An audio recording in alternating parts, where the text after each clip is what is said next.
Bueno, como recién les decía, voy a tratar de acá más o menos graficar. Yo después les doy algún videíto.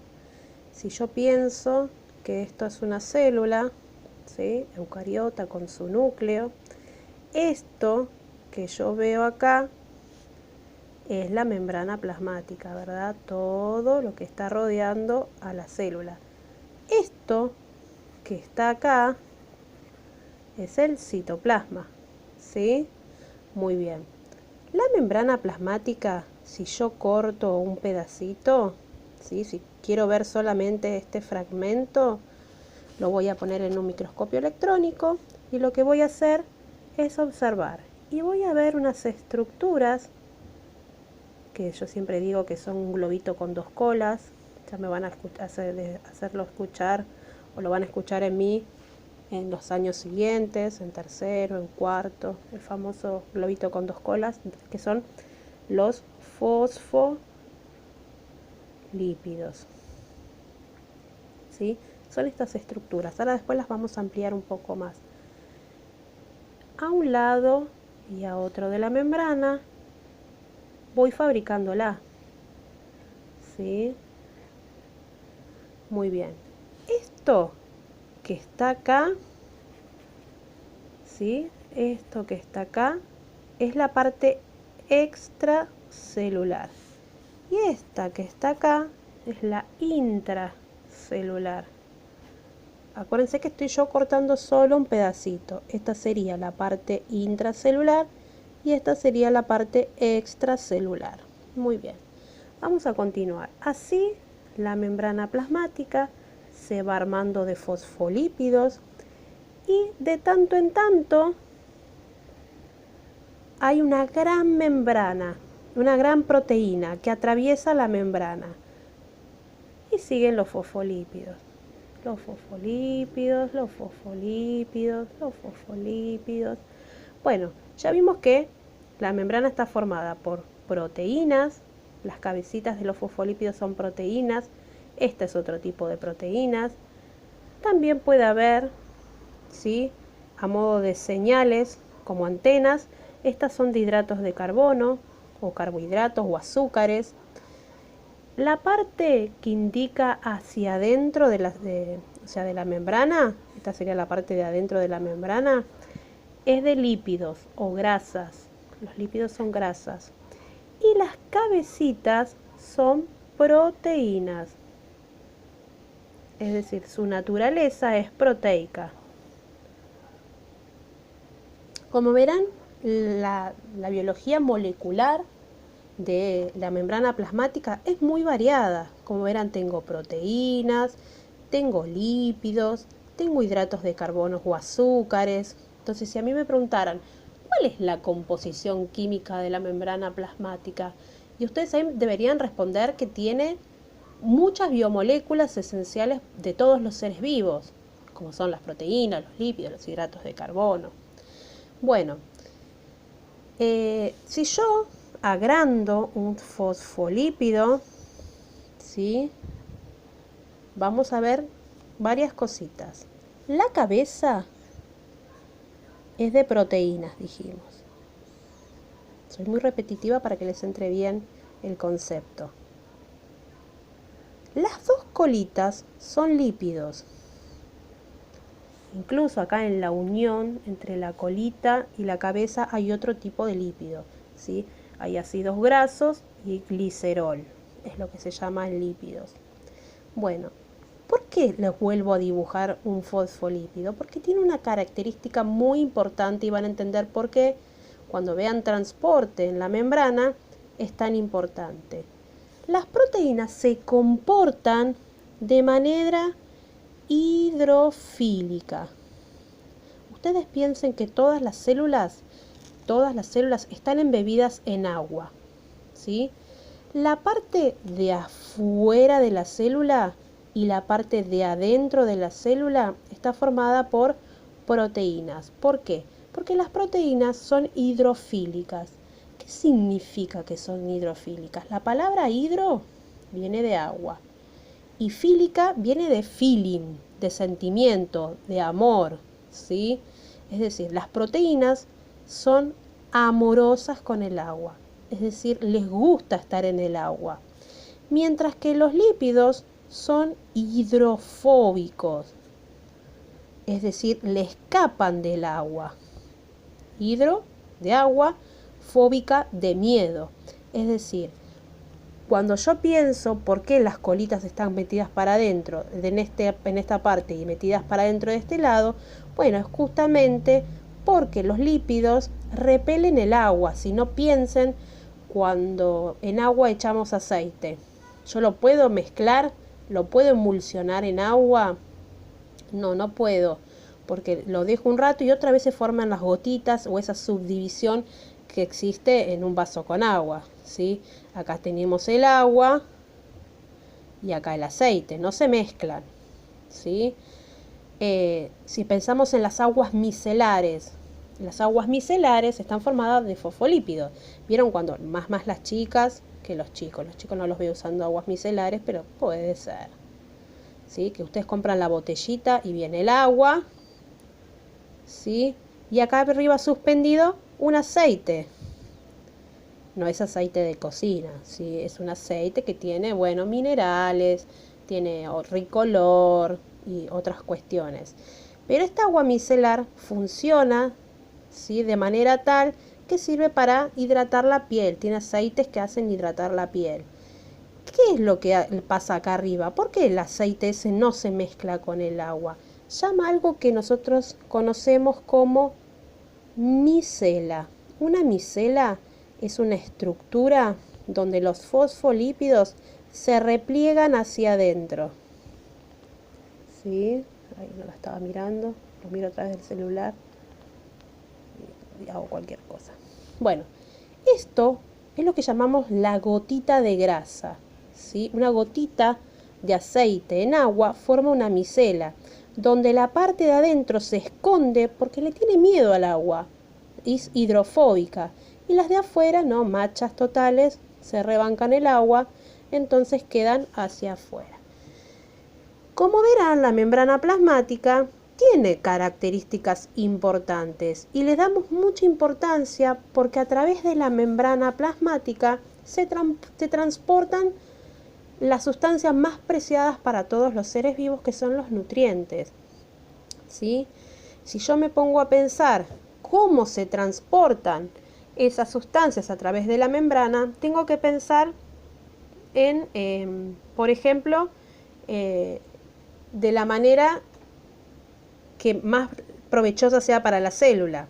Por ejemplo, existen dos tipos de transporte. Vamos a dar vuelta a la hoja del super pizarrón.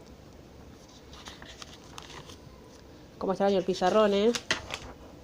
Terrible. Bueno, vamos a ver esto. Existen dos tipos de transporte. Transporte. Recuerden que era una de las funciones más importantes de la membrana plasmática. Hay un transporte que llamamos pasivo. Hay otro tipo de transporte que llamamos activo. Transporte a través de la membrana, ¿verdad? De eso estamos hablando, de cómo la membrana deja entrar y salir algunas sustancias. Lo hace de manera pasiva o lo hace de manera activa. ¿Qué es lo que los diferencia a los dos? Bueno, que el pasivo, no necesita energía, ¿sí? No necesita energía para hacerlo. Mientras que el activo, lastimosamente, necesita energía para hacerlo. Es decir, la célula tiene que invertir energía para poder transportar ciertos nutrientes. En el pasivo vamos a encontrar la difusión simple,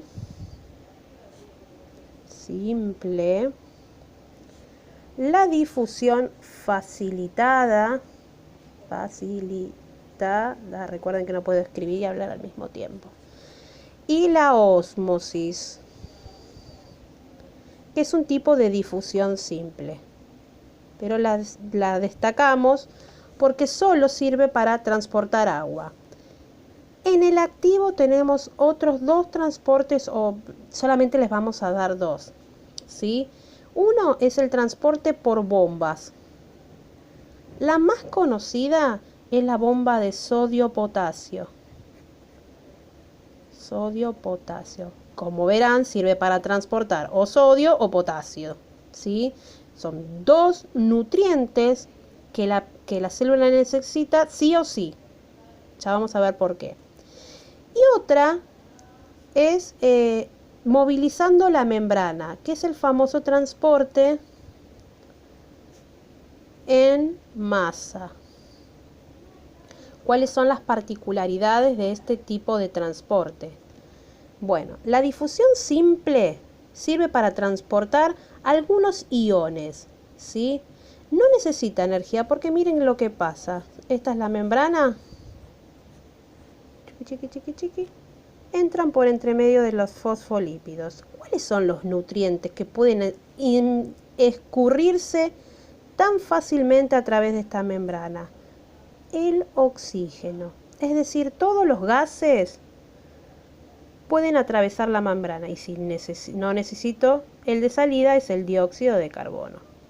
Entonces los gases de la respiración, ¿sí?, que a la célula van a tener que llevar porque son indispensables para la respiración celular, van a transportarse a través de la difusión simple. Por difusión simple también se transporta, por ejemplo, el oxígeno que sale de los alvéolos pulmonares hacia los capilares sanguíneos en el momento de del intercambio gaseoso o hematosis en el proceso de la respiración. Después tenemos la difusión facilitada y vamos a ver que ciertos minerales, iones, van a necesitar que una proteína les facilite el asunto del transporte, ¿sí? Es decir, por ejemplo, iones, ¿sí? Los iones van a necesitar que la proteína les haga un lugarcito por entre medio de ella y poder transportar, ya que no lo pueden hacer a través de los fosfolípidos. Y luego la ósmosis, ¿sí?, que sería otro tipo de transporte, ya que utiliza algunas proteínas integrales, como esta, pero se usa solamente para el agua. La ósmosis. ¿Sí? La ósmosis es solamente transportar agua. Después vamos a tener las bombas sodio-potasio, que son un tipo de proteína necesitan para transportar solamente sodio y potasio, ¿sí? Que lo que hace es que en presencia de estos iones, sodio y potasio, cambia su configuración. Ahora tiene esta forma para que pueda ingresar el sodio y salir el potasio. Esta célula va a rotar, ¿sí? Va a rotar. Al rotar, desprende el contenido de su interior y lo tira hacia adentro de la célula. Cuando tiene que agarrar potasio, lo carga acá y lo tira hacia afuera. Hace como si fuese una carretilla. Trae lo que sale lo que viene de afuera y elimina lo que sale de afuera. No, lo que tiene que ir afuera, perdón. Y el transporte en masa utiliza la célula toda su membrana, ¿sí? En masa. Recuerden que es activo. ¿Por qué necesita energía para hacer este tipo de transporte? Porque la célula, que puede tener esta forma, supónganse, tiene que cambiar la forma que tiene la célula para poder, por ejemplo, alimentarse del medio en el que está. Esto es un trabajo que hacen, por ejemplo, las amebas, ¿sí? Las amebas, que son unos individuos unicelulares. Pero también lo realizan, por ejemplo, los fagocitos, que son células que se encuentran en la sangre y que van a destruir a ciertos materiales extraños que ingresan a la célula. Por ejemplo, si esta forma tenía un fagocito, imagínense que entra un agente patógeno extraño que quiere eliminar. La célula lo va a reconocer, supónganse que este es el agente patógeno, ¿sí? Entran moléculas de agente patógeno y la célula dice, ah, caray, voy a cambiar mi forma. ¿Para qué? Para que ellos vengan hacia acá. Y cuando se apiolan, ya es muy tarde. la célula los fagocitó. ¿Sí? Fagocitar significa comer. Entonces, cuando están acá adentro, lo destruyen. ¿Sí? Esta es la función de los fagocitos. Esta movilización de la membrana que hace se lo llama endocitosis. ¿Sí? Endo significa hacia adentro, es decir, la membrana se invagina hacia adentro. Pero puede hacer el proceso inverso, ¿sí? Abrir, pin, pin, liberar el contenido, y cuando libera el contenido al exterior se lo llama exocitosis. Estos movimientos que realiza la membrana es lo que nosotros llamamos transporte en masa. ¿Sí? Vamos a hacer un poco de síntesis. La membrana plasmática, una de sus funciones es transportar sustancias, ya sea del interior al exterior,